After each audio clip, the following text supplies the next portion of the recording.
He was born in the 6th century BC and lived for the most part in the north-central coastal region of China.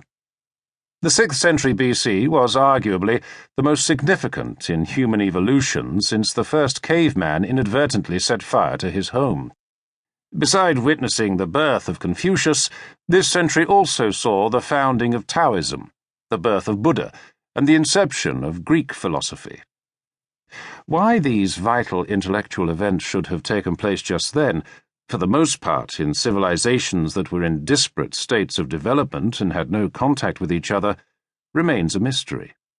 Some of the solutions put forward, visits from alien spaceships, exceptional activity on the surface of the sun, brain disease, etc., would suggest that our mental development has not progressed much since this era. Confucius was born in 551 BC in the feudal state of Lu, which now forms part of the north-central coastal province of Shantung. He came from a long line of impoverished nobility and is said to have been directly descended from the rulers of the Shang dynasty.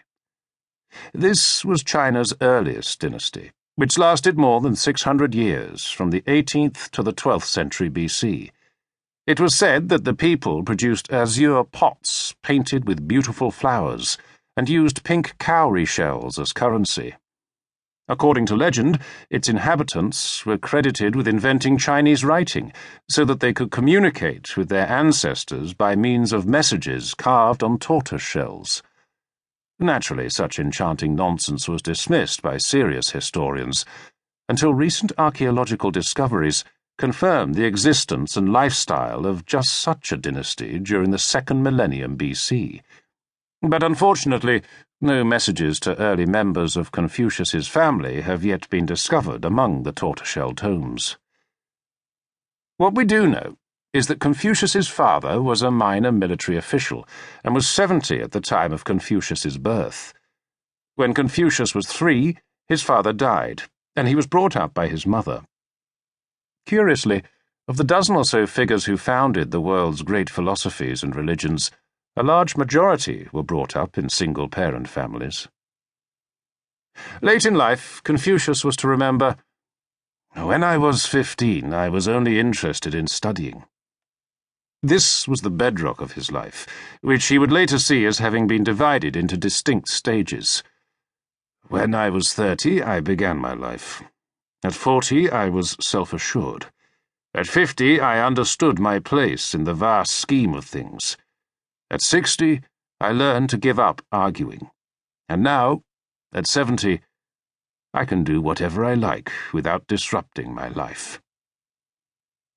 How much of this is genuine spiritual autobiography, and how much is Confucius's variant on traditional wisdom concerning the ages of man, it's difficult to say.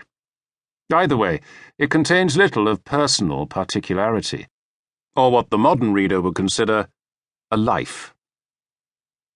Apart from Confucius's self-proclaimed love of learning, little is known of his early years.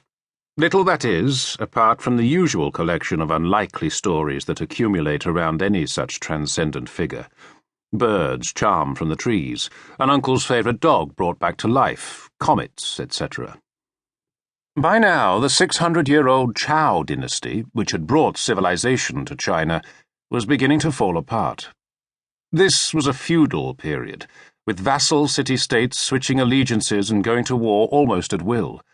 The warlords lived as warlords have always lived: massacre, famine, orgy, and the rest of the population merely made up the numbers so that their masters would not be reduced to less populous activities: murder, starvation, depravity. Human misery was rife, on the traditional Oriental scale, not witnessed since the Communist Revolution, which nonetheless managed to retain a few of the traditional miseries. This grounding in everyday horrors had a profound effect upon young Confucius.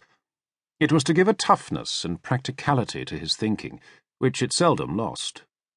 Confucius quickly saw that if such untold suffering was to cease, the whole notion of society would have to change. A society ought to work for the benefit of all its members, rather than be used merely as a pretext for the excesses of